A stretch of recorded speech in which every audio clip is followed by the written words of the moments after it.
I think this is one of the most underrated pieces of coffee equipment. It's called a V60. Everyone should have this in your kitchen cupboard. It's called a V60 for simple reason. It's in a V shape at a 60-degree angle, and I'm going to explain very quickly how we can make a really delicious clean filter coffee with a V60. So the first thing we need is some hot water, just off the boil. So about 95 degrees is great. 90 degrees probably is closer. If you've got a kettle that allows you to actually see the temperature, amazing.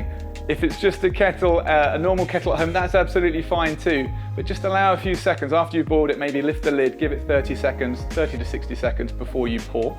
The recipe we're going to use today is with 15 grams of coffee beans. We're going to use this delicious coffee we've got, our house filter from Ethiopia. It's a very clean coffee, it's a washed coffee, it's got notes of plum, of apricot. It's on that floral end.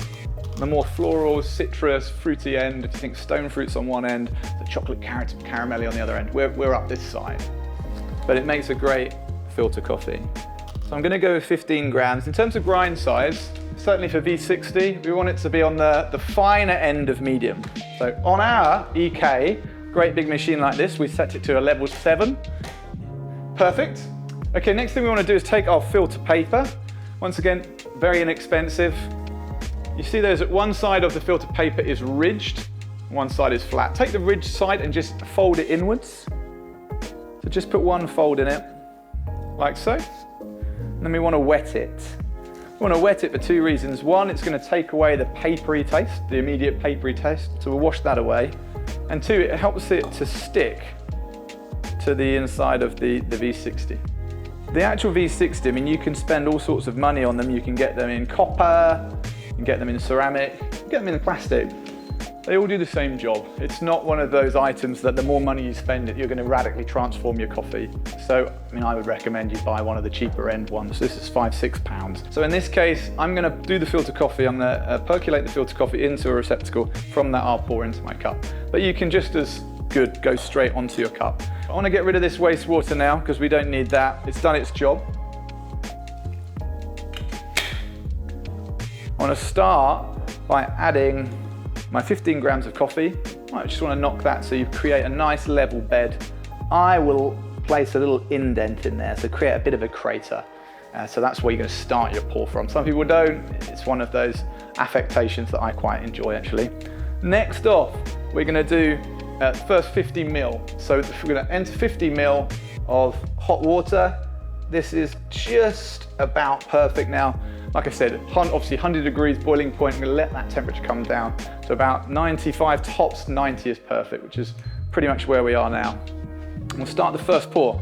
I've tared off my scales, so the scales are now reading nothing. I'm just going to introduce 50 grams of hot water, just going to wet the coffee grounds as evenly as possible. And this is the point I'm going to start my timer.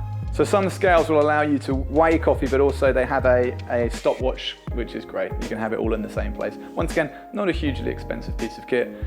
I'm not a believer that you need to go out and spend £200 on a set of coffee scales. I think these are somewhere between 30 and 40 pounds, and they'll do a great job. We've got our 50 grams of coffee in there, and that's now blooming. What does that mean? It means that if coffee's fresh, it's still got a load of carbon dioxide in it from when it was roasted. We want some of that to come out, and one of the ways it comes out is it's going to pop, it's find its way, it's going to mix with the oxygen, and bloom, what we call bloom, and flower here in the cup. So now we've done that allowed that to happen. We've wet our 50 grams of coffee. We're now around 45 seconds. We're going to introduce another 100 grams of water, bringing the total weight to 150.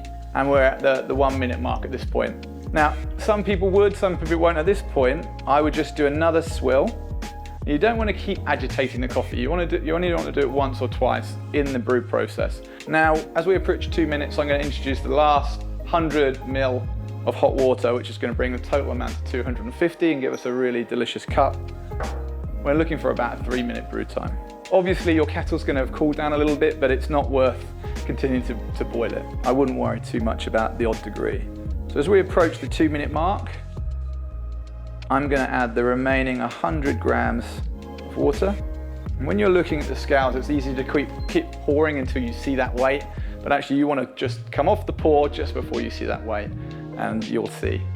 the weight go up after you've come off the pour. So just try and cut off a little bit early. So now we're going to leave it to brew. And by the time this has come through, the last drop's coming in, we should be around 3 minutes, somewhere between 3 minutes and 3 minutes 30. So once you've reached around the 3.5 minute time, hopefully all of that water has come through, it's percolated, it's pulled out the most delicious notes of that ground coffee into your vessel.